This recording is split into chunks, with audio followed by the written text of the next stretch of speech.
gunned down in broad daylight. Denis Voronenkov, a critic of Vladimir Putin, killed today in Ukraine's capital, Kiev. His horrified wife has to identify his body on the street. Voronenkov was a former Russian lawmaker who fled to Ukraine last year. Ukraine's president says his murder is, quote, an act of Russian state terrorism. A Ukrainian prosecutor calls this an execution of a witness. When he gets to Ukraine, he begins to give evidence about the Russian connection to former Ukrainian President Yanukovych and possibly the Russian invasion of Crimea and annexation. In an interview last month, Voronenkov said he wasn't worried for his safety. I believe that whatever will happen, will happen. I don't intend to hide. Earlier this week, another man, inconvenient to Vladimir Putin, fell 4 floors from his Moscow apartment and was badly injured. It's not clear tonight if attorney Nikolai Gorakov fell accidentally or was pushed. Russian news outlets say he fell while helping movers carry a hot tub to his apartment. I think that foul play was involved. Bill Browder is a financier who ran the largest hedge fund in Russia.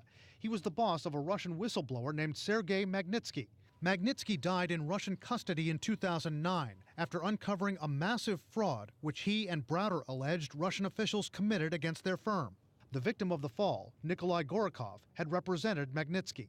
He was going to show up in Moscow court with a bunch of new evidence, which consisted of emails and WhatsApp messages showing that Russian organized criminals were communicating directly with the Russian police to try to cover up the murder of Sergei Magnitsky and cover up the corruption crime that Sergei had exposed. The Russian Federation. And yet another Putin critic who's had some bad luck in recent weeks. Vladimir Kara-Murza was in a coma last month, then came out of it. The second time in 2 years he'd fallen into a coma after a suspected poisoning. Kara-Murza is an activist who's called for more open elections in Russia. I think what's not coincidental is that all of these folks are swimming in very dangerous shark-infested waters. The message is out. If you are going to oppose very powerful interests in and around Russia, you're going to get hurt or you may get killed. In 2015, prominent Putin critic Boris Nemtsov was shot in the back just steps away from the Kremlin. How does Putin escape blame?